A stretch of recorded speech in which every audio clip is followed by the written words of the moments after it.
स्वाध्यायः परमः। Doctor Baba Saheb Ambedkar open university.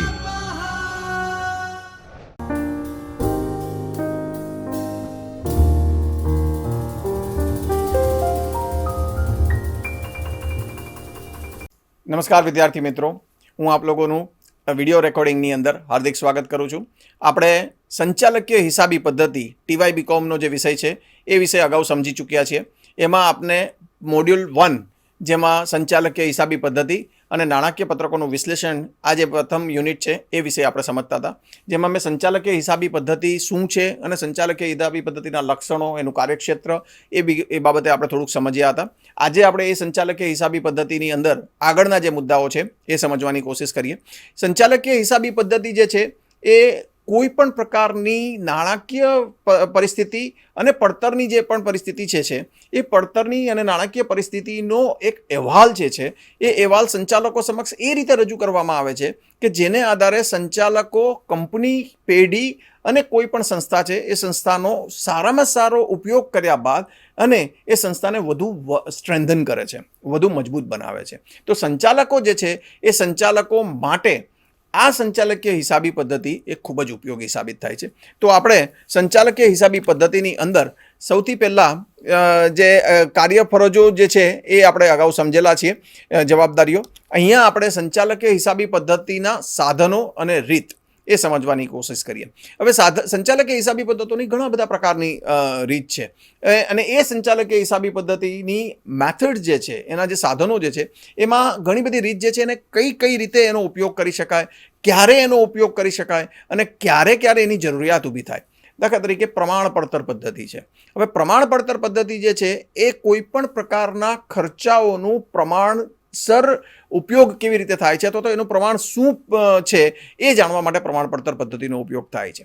હવે પ્રમાણ પડતર પદ્ધતિ જે છે એ પ્રમાણ પડતર પદ્ધતિમાં કોઈ પણ પ્રકારનો ખર્ચ છે એ માલ સામાનને લગતો છે કે મજૂરીને લગતો છે કે પછી કોઈ પણ શિરોપરી ખર્ચાઓ જે છે એ શિરોપરી ખર્ચાઓ ભૂતકાળમાં કયા પ્રમાણમાં થતા હતા, એ ખર્ચાઓ હાલમાં શું થઈ શકે એમ છે અને એ ખર્ચાઓનું કોઈ સ્પેસિફિક સ્ટાન્ડર્ડ શું છે, એની યોગ્ય કિંમત શું છે.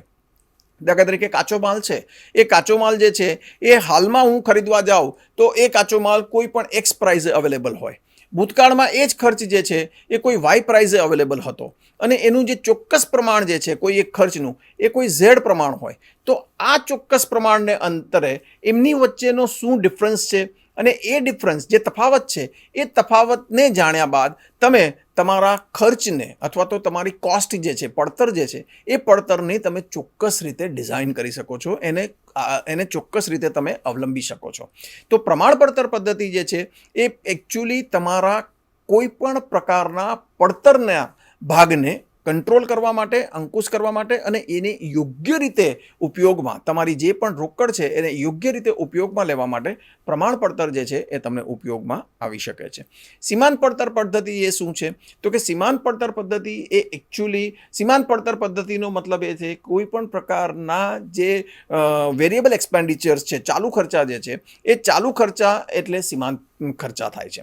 અહીંયા તમારે જે ફિક્સ ખર્ચ છે, જે સ્થિર ખર્ચ છે એ સ્થિર ખર્ચનો આમાં સીમાંત પડતર પદ્ધતિમાં એ એક્સક્લુડેડ છે, એની અંદર એનો સમાવેશ થતો નથી. સીમાંત પડતર પદ્ધતિ એનો મતલબ એ થાય કે કોઈ પણ પ્રકારના વસ્તુના ઉત્પાદનમાં 1 યુનિટનો વધારો કે ઘટાડો કરવાથી જો કોઈ ખર્ચમાં કોઈ પણ પ્રકારના વસ્તુના ઉત્પાદિત ખર્ચમાં એના કિંમતમાં વધારો અને ઘટાડો થતો હોય તો એ વધારો અને ઘટાડો થતી જાણવાની પદ્ધતિને સીમાંત પડતર પદ્ધતિ કહે છે. એટલે અલ્ટિમેટલી કોઈ પણ પ્રકારનું યુનિટનું ઉત્પાદન કરતા હો અને એ યુનિટના ઉત્પાદન કરવામાં માન લો કે પહેલાં તમે 100 યુનિટ ઉત્પાદિત કરતા હો અને હવે તમે એને 100 ને બદલે 101 નંબરનું યુનિટ ઉત્પાદન કરવામાં જઈ રહ્યા હો તો એ 101 નંબરનું યુનિટ એટલે એક યુનિટને વધારવાથી જો એની પડતરમાં કોઈ પણ વધારો થતો હોય તો એ જે વધારો જે છે એ સીમાંત પડતર પદ્ધતિને આધારે જાણી શકાય છે. ઐતિહાસિક પડતર પદ્ધતિ જે છે એ કોઈ પણ પ્રકારની પડતર જે છે એમાં તમારી હિસ્ટોરિકલ કોસ્ટ છે, તમારી ભૂતકાળમાં જે પણ પ્રકારના ખર્ચ થયા હોય એ ખર્ચને આધારે તમારી ઐતિહાસિક પડતર પદ્ધતિ વિશે તમે જાણવાની કોશિશ કરી શકો છો. અને એ ઐતિહાસિક પડતર જે છે એને આધારે તમે ભવિષ્યના જે કોઈ ખર્ચા છે, તમારી ભવિષ્યની જે પણ કોઈ પણ પ્રકારની પરિસ્થિતિ છે એને તમારે કેવી રીતે આયોજિત કરવી છે, એને કેવી રીતે તમારે કંટ્રોલ કરવી છે, એ તમને ઐતિહાસિક પડતર પદ્ધતિને આધારે તમને ખબર પડે છે. નિયંત્રણ હિસાબી પદ્ધતિ જે છે એ તમારે નિયંત્રણ હિસાબી પદ્ધતિ જે છે એ કોઈ પણ પ્રકારનો ખર્ચો છે એ ખર્ચોને તમારે કેવી રીતે કરવાનો છે, કોઈ પણ પ્રકારના એક્સપેન્સીસ છે. હવે દાખલા તરીકે કોઈ વસ્તુનું ઉત્પાદન કરવા જઈ રહ્યા છો, એ વસ્તુનું ઉત્પાદન કરતી વખતે તમારે કોઈ પણ ખર્ચા ઉદ્ભવે છે અને એ ઉદ્ભવિત થયેલા ખર્ચાઓને તમારે જરૂરી હોય તો તમારે કરવા જ પડે, પણ એ વન ટાઈમ એક્સપેન્ડિચર્સ હોઈ શકે અથવા તો એ ખર્ચા વારંવાર ઉદ્ભવી શકે. તો આ બધા પ્રકારના જે ખર્ચાઓ છે એને તમારે કઈ રીતે કંટ્રોલ કરવા, એને કેવી રીતે અંકુશમાં લાવવા, એ ખર્ચાઓની જરૂરિયાત કેટલી છે, એ ખર્ચાઓ તમારે કરવા છે કે નથી કરવા, અથવા તો કરવા છે તો એના કોઈ ઓપ્શન્સ છે કે જેને આધારે એ ખર્ચાઓને કંટ્રોલ કરી શકાય, તો એ નિયંત્રણ હિસાબી પદ્ધતિ દ્વારા જાણી શકાય છે. અંદાજપત્ર દ્વારા અંકુશ, કોઈ પણ પ્રકારનો ખર્ચો જે છે એ ખર્ચાને કંટ્રોલ કરવો હોય તો અલગ અલગ પ્રકારના અંદાજપત્રો બનાવવામાં આવે છે અને એ અંદાજપત્રો બનાવ્યા બાદ એ ખર્ચાઓનું સરખામણી કરવામાં આવે છે. એ ખર્ચાઓની સરખામણી કર્યા બાદ જો કોઈ પણ પ્રકારનો ખર્ચો તમને ગેરવ્યાજબી અથવા તો અતિ થતો હોય એવું લાગતું હોય તો એ ખર્ચાઓને તમે કંટ્રોલ કરી શકો છો. એ કંટ્રોલ કરતી વખતે તમારું એક ફેક્ટર તમારે જાણવું જરૂરી છે કે જો એ ખર્ચો જરૂરી જ છે અને એ ખર્ચાની ઉપયોગિતા એટલી જ હોય કે જે ખર્ચદા દ્વારા એ વસ્તુનું ઉત્પાદન અથવા તો સેવાકીય પ્રવૃત્તિ શક્ય ન હોય તો તમારે એને કંટ્રોલ કરી શકતા નથી. પરંતુ જો એ ખર્ચ કરતી વખતે તમારી પાસે બીજા ઘણા બધા ઓપ્શન્સ ઉપલબ્ધ હોય, તમારી પાસે ઘણી બધી સરખામણી કરતી વખતે તમને ઘણા બધા અવેલેબિલિટી ઓપ્શન્સની હોય તો એમાંથી કોઈ ચોક્કસ ઓપ્શન્સને ધ્યાનમાં લઈ અને એ ખર્ચને કેવી રીતે કંટ્રોલ કરવો જે અંદાજપત્રીય દ્વારા તમે જાણી શકો છો. હિસાબો પર નિર્ણય કરવાનો છે તો હિસાબો ઉપર નિર્ણય એ રીતે થઈ શકે છે જેમ કે મેં કીધું એમ અગાઉ કે નાણાકીય હિસાબો અને પડતર હિસાબો જે છે એના ચોક્કસ પત્રકો બનાવવામાં આવે છે. એ પત્રકોને આધારે ચોક્કસ રીતોને એપ્લાય કરવામાં આવે છે, ચોક્કસ મેથડ્સ એની ઉપર અપ્લાય કરવામાં આવે છે અને એ અપ્લાય કર્યા બાદ તમે એના હિસાબોને યોગ્ય પ્રકારના ફોર્મેટમાં ગોઠવી અને તમે જે નિર્ણય કરી શકો છો, ભવિષ્યની યોગ્ય નીતિ બનાવી શકો છો, એનું આયોજન કરી શકો છો. ચાહે પછી એ બજેટ દ્વારા કરી શકાય, ચાહે એ ખર્ચાઓને કંટ્રોલ કરવા દ્વારા જાણી શકાય, ચાહે કદાચ એ ઉત્પાદન વધારવાની બાબતને લગતો નિર્ણય હોય, કોઈ પણ પ્રકારનો કાચો માલ એક જગ્યાએથી ખરીદતા હોય એની બદલે બીજા ઓપ્શન્સ વિચારવાના આવે, વેચાણ જે છે એ કોઈ ચોક્કસ જગ્યાઓ ઉપર જ વેચાણ કરવામાં આવતું હોય તેની બદલે વેચાણ કરવાની તમારી જે મેથડ્સ છે, જે વેચાણ કરવા માટેનું જે માર્કેટ છે, જે તમે બજાર શોધેલું છે એ બજારને વિસ્તૃત કરવામાં આવે. તો આવા ઘણા બધા પ્રકારના સ્ટેપ્સ છે, ઘણા બધા પ્રકારના નિર્ણયો છે જે એ હિસાબો દ્વારા મેળવી શકાય. તો આમ સંચાલકીય હિસાબી પદ્ધતિ જે છે એની ઘણી બધી સાધનો, ઘણી બધી રીત છે જેનો ઉપયોગ કરી અને તમે સંચાલકીય હિસાબી પદ્ધતિને આગળ વધુ સારી રીતે કરી શકો છો. સંચાલકીય હિસાબી પદ્ધતિની મર્યાદાઓ. હવે સંચાલકીય હિસાબી પદ્ધતિ, આમાં કોઈ પણ પ્રકારની હિસાબી પદ્ધતિ હોય એના પ્રોઝ એન્ડ કોન્સ હોય, એના લાભ અને એના ગેરલાભો હોઈ શકે. આમ જે પણ પ્રવૃત્તિ છે એના ફાયદાઓ વધુ હોય અને મર્યાદાઓ જો સૂક્ષ્મ હોય અથવા તો મર્યાદાઓ જે છે એને કંટ્રોલ કરી શકાય એમ હોય તો મર્યાદાઓને ઇગ્નોર કરીને પણ એ પદ્ધતિને એપ્લાય કરવી જોઈએ. અને માટે જ સંચાલકીય હિસાબી પદ્ધતિ જે છે એ વધુને વધુ વિકસિત થયેલી છે અને વધુને વધુ એનો ગ્રોથ થયેલો છે. કારણ કે સંચાલકીય હિસાબી પદ્ધતિ જે છે એના ફાયદા ઘણા બધા છે, એનાથી સંચાલકો માટે ઘણા બધા પ્રકારના નિર્ણયો સંચાલકો લઈ શકે છે. માટે જ મર્યાદાઓ ઉપર ફાયદાઓ એના હાવી થયા છે. છતાં પણ આપણે મર્યાદાઓ સમજવાની છે. તો મર્યાદાઓ એ છે કે એક તો એ નાણાકીય હિસાબો ઉપર આધારિત છે.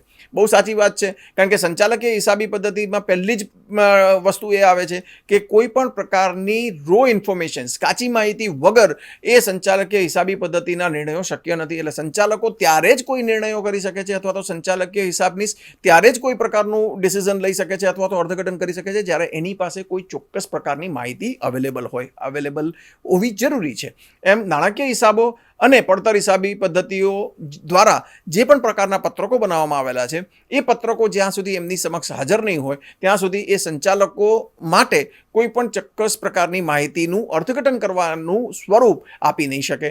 ઉપરાંત અન્ય શાસ્ત્રોના જ્ઞાન પર આધારિત છે. અન્ય શાસ્ત્રો એટલે એવી રીતનું છે કે કોઈ પણ પ્રકારની એક સ્પેસિફિક સ્કિલ ડેવલપ કરવાની છે. એ સ્કિલ એ છે કે સંચાલકીય હિસાબી પદ્ધતિની જે પણ પ્રકારની મેથડ્સ છે, રીત છે, એ મેથડ્સ અને રીત એની સ્પેસિફિક સ્કિલ જે છે, ચોક્કસ પ્રકારની આવડત જે છે એ આવડત પણ એમાં ઊભી કરવી પડે એમ છે. કે કોઈ પણ પ્રકારની સરખામણી કરવી હોય તો રોકડ અંદાજપત્ર કેવી રીતે બનાવી શકાય, અથવા તો પ્રમાણ પડતર પદ્ધતિ જે કેવી રીતે એપ્લિકેબલ થઈ શકે, માર્જિનલ કોસ્ટિંગ સીમાંત પડતર પદ્ધતિ કેવી રીતે એપ્લિકેબલ થઈ શકે.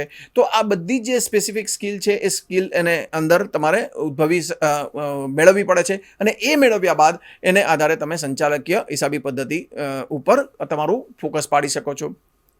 ખર્ચાળ કોઈ પણ પદ્ધતિ હોય, કોઈ પણ વસ્તુ જ્યારે તમે એને એપ્લાય કરો છો તો નેચરલી છે કે એને અમુક પ્રકારના ખર્ચા એમાં કરવા જ પડતા હોય છે. આના માટે એક તમારે ચોક્કસ વિભાગ ઊભો કરવો પડે છે. એની અંદર ચોક્કસ આવડતવાળા વ્યક્તિઓને જ તમારે અંદર રિક્રુટ કરવા પડે છે, એમાં નિમવા પડે છે. એ લોકોની પાસે એ લોકો ચોક્કસ પ્રકારની આવડતવાળા હોય તો નેચરલી છે કે એ લોકોની પગારની ક્ષમતા અને પગારની આવડત પણ વધુ હોય છે. ઉપરાંત એ લોકોને અમુક પ્રકારની માહિતી જરૂર હોય ત્યારે એને ઘણા બધા સબોર્ડિનેટ્સની પણ જરૂર પડે છે. એ માહિતી મેળવવા માટે એમને અમુક પ્રકારની ઇન્ફોર્મેશન્સ અને રિસોર્સિસનો ઉપયોગ કરવો પડતો હોય છે. તો આને લીધે આ પદ્ધતિ એ થોડી ખર્ચાળ હોઈ શકે અથવા તો ખર્ચાળ સાબિત થાય છે. સફળતાનો આધાર માત્ર સંચાલકો છે એવું કહી શકીએ કે સફળતાનો આધાર માત્ર સંચાલકો છે, પરંતુ એમાં સંચાલકો અને સંચાલકીય હિસાબનીશ એ બંને એના સફળતાના આધાર કહી શકે. કારણ કે સંચાલકીય હિસાબનીશ જે છે એ ચોક્કસ પ્રકારનું ફોર્મેટમાં એના હિસાબો રજૂ કરે છે, અને એને આધારે જ સંચાલકો એના ભાવિ નિર્ણયો લેતા હોય છે. તો સફળતાનો આધાર માત્ર એની ઉપર જ છે. સંચાલકીય હિસાબી પદ્ધતિ સામેનો કોઈ ચોક્કસ વિરોધ, એટલે વિરોધ એ જ સેન્સમાં છે કે જે નીચલી લેવલના લોકો છે, જે બોટમ લેવલના કર્મચારીઓ છે, જો સંચાલકીય હિસાબોને આધારે સંચાલકો દ્વારા એવા કોઈ સ્પેસિફિક નેગેટિવ ડિસિઝન્સ લેવાતા હોય જે કર્મચારીની વિરુદ્ધમાં હોય, યા તો ઉત્પાદન એકમ માટે વિરોધ હોય, પેઢી માટે, યા તો સંસ્થા માટે વિરોધી હોય, કે જેને કારણે ઓવરઓલ જે બીજા એના સ્ટેક હોલ્ડર્સ છે, જે એની સાથે સંકળાયેલા લોકો છે, એના માટે એ નેગેટિવ થતું હોય તો નેચરલી છે કે એની સામેનો વિરોધ થતો હોય છે. આંકડા સિવાયની માહિતી જે છે એ બિનઉપયોગી છે એવું કહી શકીએ, કારણ કે અલ્ટિમેટલી સંચાલકો જે છે એ ચોક્કસ આંકડા કે માહિતીને આધારે જ એનો નિર્ણય કરતા હોય છે.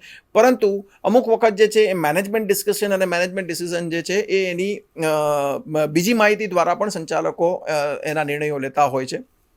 તો સાવ બિનઉપયોગી નથી, પરંતુ હા, એ આંકડાની માહિતી જે છે એ વધુ ઉપયોગી બની શકે છે. તો આમ સંચાલકીય હિસાબી પદ્ધતિઓની આ મર્યાદા છે.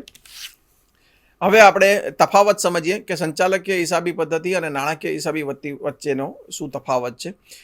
અર્થ જે છે એ સંચાલકીય હિસાબી પદ્ધતિનો અર્થ બહુ સિમ્પલ છે કે સંચાલકો જે છે એ માત્ર સંચાલકીય નાણાકીય હિસાબોને આધારે એનો જે પણ ભવિષ્યનો નિર્ણય લેતા હોય છે એ જે નિર્ણય લેવામાં આવે છે એને સંચાલકીય હિસાબી પદ્ધતિ કહેવામાં આવે છે.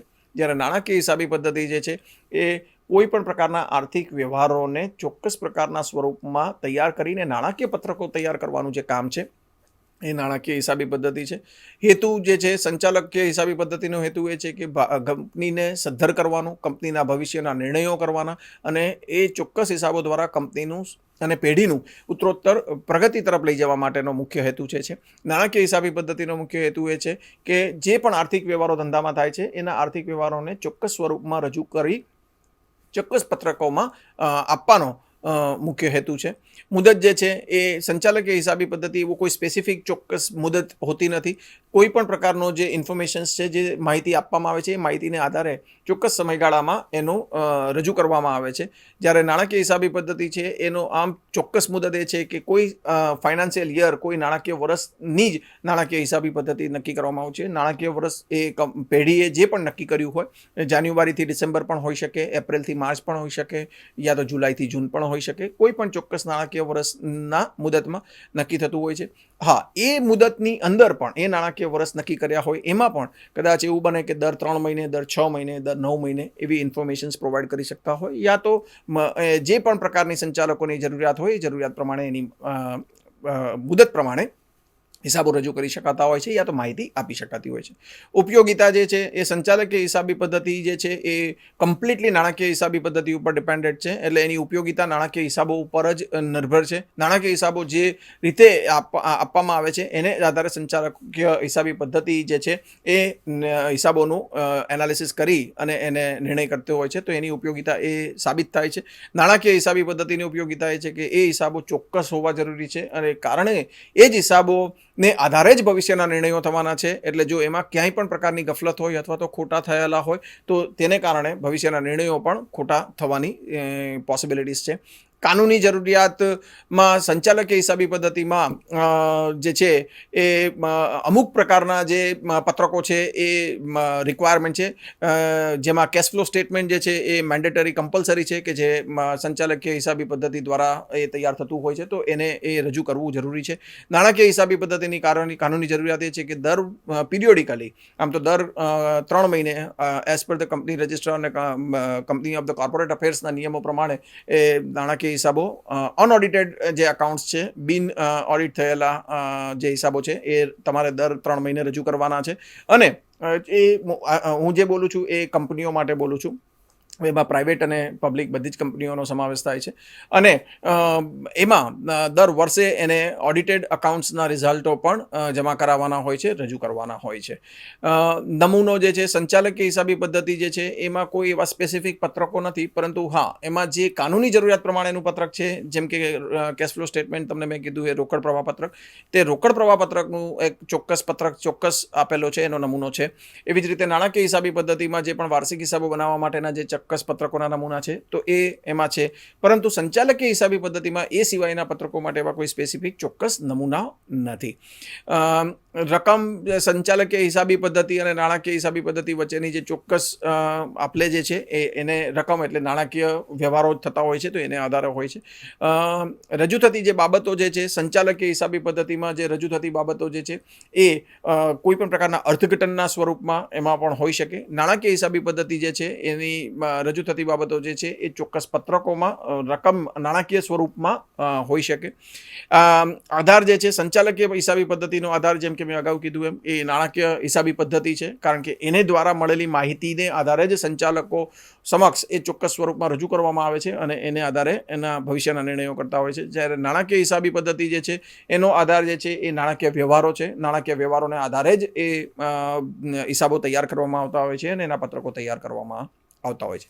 તો આમ એ સંચાલકીય હિસાબી પદ્ધતિ અને નાણાકીય હિસાબી પદ્ધતિ વચ્ચેનો આ તફાવત છે.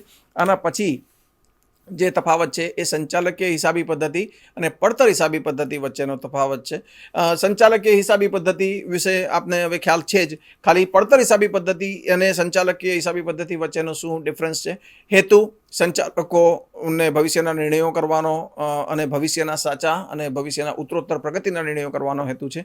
પડતર હિસાબી પદ્ધતિનો હેતુ માત્ર ને માત્ર જે પણ પ્રકારની પ્રવૃત્તિ ધંધામાં કરવામાં આવે છે અને એક્ટિવિટી કરવામાં આવે છે, ચાહે પછી એ સેવાકીય પ્રવૃત્તિ હોય યા તો ઉત્પાદકીય પ્રવૃત્તિઓ હોય યા તો કોઈ પણ કામગીરીની પ્રવૃત્તિ હોય, તો એની પડતર જાણવા માટેનો એનો મુખ્ય હેતુ છે. મુદત સંચાલકીય હિસાબી પદ્ધતિમાં મેં અગાઉ કીધું એમ કે એવી કોઈ ચોક્કસ મુદત નથી. એવી રીતે પડતર હિસાબી પદ્ધતિમાં પણ આવો કોઈ ચોક્કસ સમયગાળો, ચોક્કસ મુદત નથી. કોઈ પણ પ્રકારની બેચ હોય, કોઈ ઉત્પાદનની પ્રોસેસ હોય, તો એ ઉત્પાદનની પ્રોસેસનો જે સમયગાળો હોય એ સમયગાળો અહીંયા એ મુદત તરીકે ઉપયોગમાં લેવામાં આવતો હોય છે. ઉપયોગિતા સંચાલકીય હિસાબી પદ્ધતિની ઉપયોગિતા એ છે કે ભવિષ્યનો સાચા નિર્ણયો લઈ શકે અને ભવિષ્યમાં યોગ્ય કંપનીનો ઉત્તરોત્તર વધારો કરી શકાય, એ એની ઉપયોગિતા છે. પડતર હિસાબી પદ્ધતિની ઉપયોગિતા એ છે કે પડતર જાણવાથી એનું નફાકીય પ્રવૃત્તિ જાણી શકાય છે, વેચાણની કિંમત જાણી શકાય છે અને પડતર અને ખર્ચાઓનો કંટ્રોલ કેવી રીતે કરવો અને ખર્ચાઓને અંકુશમાં કેવી રીતે મેળવવા એ એની એક ઉપયોગિતા છે. કાનૂની જરૂરિયાતમાં સંચાલકીય હિસાબી પદ્ધતિમાં મેં કીધું એમ કે અમુક પત્રકો એવા છે કે જે એની કાનૂની જરૂરિયાત છે. પડતર હિસાબી પદ્ધતિ જે છે એ માત્ર ને માત્ર એક પ્રકારની હેલ્પિંગ હેન્ડ્સ છે. એટલે કે જે પણ પ્રકારની પ્રવૃત્તિઓ ધંધામાં કરવામાં આવે છે એ ધંધામાં કરવામાં આવતી પ્રવૃત્તિઓને મદદરૂપ થઈ શકે એ પ્રકારની જે પડતર હિસાબી પદ્ધતિ છે અને એના જે પત્રકો છે એ પત્રકોનો ઉપયોગ કરવા માટેની છે. તો આમ એઝ સચ એવી કોઈ સ્પેસિફિક કાનૂની જરૂરિયાત એમાં પડતર હિસાબી પદ્ધતિમાં નથી. અભિગમ સંચાલકીય હિસાબી પદ્ધતિનો અભિગમ બહુ ક્લિયર છે કે સંચાલકોના નિર્ણયો માટે, સંચાલકીય પ્રવૃત્તિ માટે અને સંચાલકો એને આધારે ભવિષ્યની સારામાં સારી પ્રવૃત્તિ કરી શકે, કંપનીનો ઉત્તરોત્તર વધારો કરી શકે, એના માટે પોઝિટિવ વેથી એ સંચાલકોનો અભિગમ છે. જ્યારે પડતર હિસાબી પદ્ધતિનો અભિગમ બહુ ક્લિયર છે કે પડતર જાણવા માટે અને પડતરની પ્રવૃત્તિઓ જાણવા માટે અને કયા પ્રકારના ખર્ચાઓ અને કયા પ્રકારની ઉત્પાદક પ્રવૃત્તિઓ થતી હોય છે યા તો સેવાકીય પ્રવૃત્તિઓ થતી હોય છે, એ પ્રવૃત્તિઓનો બાયફર્ગેશન અને એના જે પણ વર્ગીકરણ છે એ વર્ગીકરણ જાણવા માટેનો અભિગમ છે. આધાર સંચાલકીય હિસાબી પદ્ધતિનો જે આધાર છે એ મેં કીધું એમ કે નાણાકીય હિસાબી પદ્ધતિ અને પડતર હિસાબી પદ્ધતિ બંને છે. એટલે અલ્ટિમેટલી એ જે માહિતી આવે છે, એની જે ઇન્ફોર્મેશન્સ આવે છે, એ ઇન્ફોર્મેશનને આધારે સંચાલકીય હિસાબોના ચોક્કસ પત્રકો તૈયાર થતા હોય છે. જ્યારે પડતર હિસાબી પદ્ધતિ જે છે એનો આધાર જે છે એ નાણાકીય હિસાબી પદ્ધતિ હોઈ શકે, નાણાકીય પ્રવૃત્તિ હોઈ શકે અને નાણાકીય વ્યવહારો હોઈ શકે. અને નાણાકીય વ્યવહારો જે થતા હોય છે એ વ્યવહારો છે એ વ્યવહારોને આધારે જ કોઈ ચોક્કસ અંદાજ બાંધવામાં આવે અને એ અંદાજને આધારે પણ પડતરો તૈયાર કરવામાં આવે, યા તો જે પણ એકચ્યુઅલ વ્યવહારો થયા છે, જે આર્થિક વ્યવહારો થયા છે એ આર્થિક વ્યવહારોને આધારે પણ પડતરનો અંદાજ બાંધવામાં આવે છે. અન્ય શાસ્ત્રો તો સંચાલકીય હિસાબી પદ્ધતિમાં મેં કીધું એ પ્રમાણે કે અમુક પદ્ધતિઓ છે એ પદ્ધતિઓનો ઉપયોગ કરી અને જે પણ રીત છે એ રીતોનો ઉપયોગ કરીને સંચાલકીય પત્રકો તૈયાર કરીને સંચાલકીય નિર્ણયો લેવામાં આવે છે. એવી રીતે પડતર હિસાબી પદ્ધતિમાં પણ અન્ય મેથડ્સ ને અન્ય પદ્ધતિઓ છે જેનો ઉપયોગ કરી અને એ ની જે પદ્ધતિઓ છે પડતરનો અંદાજ મેળવવામાં આવે છે. જ્યાં જે રીતનું હોય, દાખલા તરીકે સેવાકીય પ્રવૃત્તિઓ કરતા હોય તો સેવા પડતર બનાવી શકાય, ઉત્પાદન પડતરની પ્રવૃત્તિ હોય તો પ્રક્રિયા પડતર બનાવી શકાય. તો આવી રીતે કોઈ પણ પ્રકારના જરૂરિયાત પ્રમાણેના પત્રકો બનાવી અને એને આધારે પડતર જાણવાની કોશિશ કરી શકાય છે. અને આ જ પદ્ધતિઓને આધારે, આ જ રીતને આધારે એ લોકોનો ચોક્કસ જે છે એ દરજ્જો છે કે સંચાલકીય હિસાબી પદ્ધતિ છે એ સંચાલકોના ધ્યાનમાં આવે અને સંચાલકોના ઉપયોગમાં આવે એ રીતે એનો ઉપયોગ થાય છે. પડતર હિસાબી પદ્ધતિ છે જે પણ આમ જોવા જાવ તો પાર્સલી એ સંચાલકો માટે પણ છે અને સાયમલ્ટેનિયસલી એના ઓફિસર્સ લેવલના લોકો અને એના સ્પેસિફિક જે પડતર હિસાબનીશ છે એને આધારે એનો પદ્ધતિઓ તૈયાર કરવામાં આવે છે. દરેકના જે સાધનો છે અને જેની જે રિક્વાયરમેન્ટ છે તે એ રિક્વાયરમેન્ટ જે છે અલગ અલગ છે અને એ બંને પદ્ધતિઓ જે સંચાલકો માટેની જે રિક્વાયરમેન્ટ છે, સંચાલકો માટે કે એના જે સાધનો છે એ અલગ મેથડ્સ અને અલગ પત્રકો છે, એવી જ રીતે પડતર હિસાબી પદ્ધતિ માટેના જે સાધનો જે છે એ પણ અલગ છે. તો આમ આ બંને વચ્ચેના તફાવતથી એ સાબિત થાય છે કે સંચાલકીય પદ્ધતિ અને પડતર હિસાબી પદ્ધતિ એ એકબીજાને પૂરક છે. એટલા માટે એ પૂરક છે કારણ કે સંચાલકીય હિસાબી પદ્ધતિના નિર્ણયો ત્યારે જ થઈ શકે છે કે જ્યારે એની પાસે કોઈ ચોક્કસ માહિતી પડતરના પત્રકો દ્વારા અથવા તો નાણાકીય પત્રકો દ્વારા અસ્તિત્વમાં આવે અથવા તો એમની સમક્ષ આવે તો જેને આધારે સંચાલકો ભવિષ્યના નિર્ણયો કરી શકાય. આમ વિદ્યાર્થી મિત્રો, જે પ્રથમ યુનિટ જે છે સંચાલકીય હિસાબી પદ્ધતિનું, સંચાલકીય હિસાબી પદ્ધતિ અને નાણાકીય પત્રકોનું વિશ્લેષણ, એમાં જે બે પાર્ટ પાડ્યા છે, ફર્સ્ટ પાર્ટ જે છે એ અહીંયા સંચાલકીય હિસાબી પદ્ધતિ વિશે એ હું આજે અહીંયા આપની સમક્ષ પૂર્ણ કરું છું. હવે પછીના યુનિટમાં આપણે સંચાલકીય હિસાબી પદ્ધતિનો પ્રથમ મોડ્યુલનો બીજો પાર્ટ જે છે એ નાણાકીય પત્રકોનું વિશ્લેષણ એ આપણે સમજવાની કોશિશ કરીશું. તો ત્યાં સુધી વિદ્યાર્થી મિત્રો હું આપની રજા લઉં છું. નમસ્કાર. સ્વાધ્યાયઃ પરમ